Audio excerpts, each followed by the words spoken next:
important issue, and it's been discussed, and it's quite a big topic now in on the curriculum in England. But that's not happening in Hong Kong, is it? Yeah. There's The Hong Kong resistance government from the government, sex isn't education. it? There's resistance.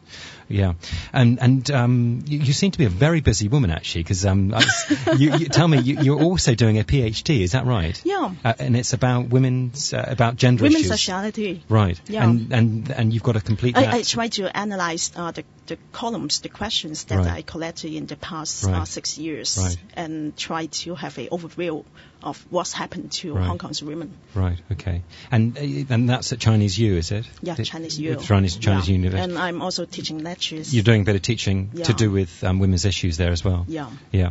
Good. Okay. Well, we hope to have some more discussion next time, and every time you come on about it, because I think it's a pretty interesting. The whole area it needs to be talked a lot more about, I think, in Hong Kong. Let's face it. But we want to move on a bit and talk a bit about the other big story in the past 2 weeks. There's been a huge amount of discussion in terms of the local politics to do with the resignation, to do with the 5-district resignation plan, and obviously there's been within the Democratic camp there's been a lot of heated debate, if you like, about whether to exactly what to do, and different figures from the Democratic camp have come out. But perhaps, Simon, do you want to perhaps explain, thinking about our international audience, about the situation? Sure. About it? I think when we used to say 1 day is just too long in politics, and we haven't seen each other for 2 weeks. Yeah, that's right. And I mean, just before the weekend, my goodness, so much has happened.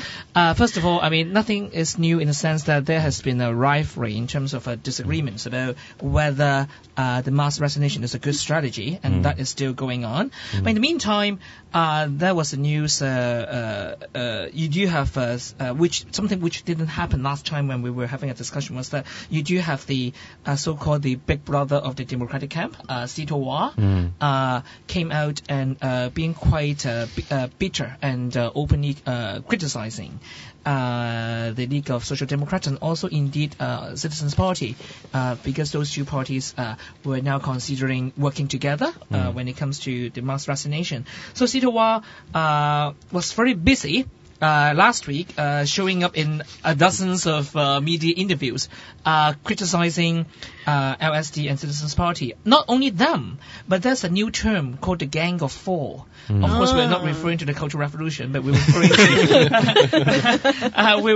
to the Apple Daily boss, Jimmy Lai. He was the way they use it, he was masterminding, or he had another 3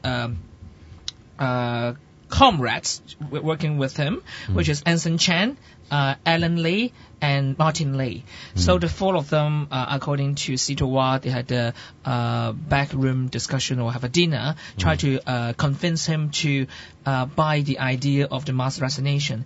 So after that episode, it becomes even more complex because, first of all, you do have lots of people coming out and saying that this is backroom politics. Backroom politics. We wouldn't like any sort of behind the door discussion. But the citizen, that is, you have the Civic Party. I mean, you have OGU coming out saying that Sito Wah, he doesn't mention him Sito Wah, but of course we know she's referring to him, saying that in the future it's hard for them to have a discussion or concrete discussion to try to understand what the other party think, because you are trying to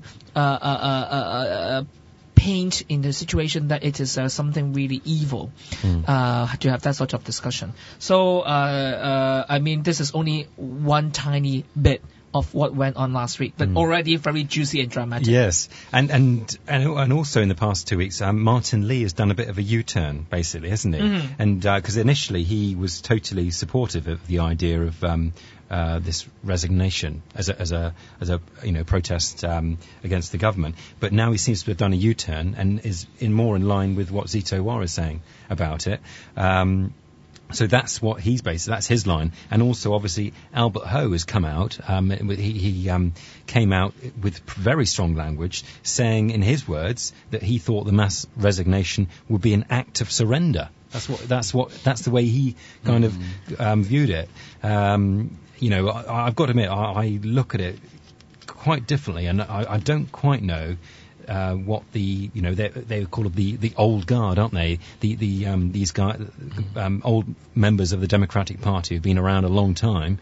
I'm interested to have some discussion with you guys exactly what you think they're really up to. Really. So weeks before, you do actually have the two old guards of the Democratic Party. On one hand, you have Sito Wai opposing the mass resignation idea, and on the other side, you have Martin Lee. But because when on the day when Sito Wai came out and openly being a bit bitter and openly critical of everything about the mass resignation, then on this very same day you have Martin Lee saying that perhaps it's time to rethink a little bit because they thought that it's not a wise idea to have the pan-democratic campaign split. Yeah, because I also read about that they had this conversation. There was an invitation. They had a sort of a discussion amongst the Gang of Four, isn't it? I think at Jimmy Lai's house that was reported in the newspapers. That sounds like a war room, right? Yeah, it does a bit. But obviously, they're clever guys, aren't they? They are thinking what they're doing, and so on. And obviously. It would be interesting to be a fly on the wall, wouldn't it? Listening to those kind of conversations, because a lot of decisions like that take place behind closed doors, and also obviously Anson Chan was there, and she was getting involved a bit, isn't she? Trying to sort of pull a weight on the whole issue as well. But it's very interesting to look at how the leftist newspapers, the pro-Beijing newspapers, describe and portray this sort of backroom Jimmy Lai's dinner or Jimmy Lai's meeting. One angle was quite interesting, was from Tai Kung Pao. They're saying that in the past they would thought the big four, one of them would be Cardinal Zhang. But he seems now he's stepping down and being less involved in this. And Alan Lee is now there. And Alan Lee used to be quite ambiguous and used to be pro-Beijing. So now you have Alan Lee on the boat. Yeah. So they were quite surprised and also being critical of Alan Lee as well. Because obviously Jimmy Lai, it sounds like he is supportive of the resignation plan, isn't he? But he was obviously in the idea to invite them round to sort of try and bring them over to his view, I think. And Matt, you're a reader of Apple Daily or something. I do, every day. I do, every day. Anyway, we're going to have to stop now. We've got the second half coming up. We want more discussion. We're going to have some more discussion about this. Okay, thanks, guys.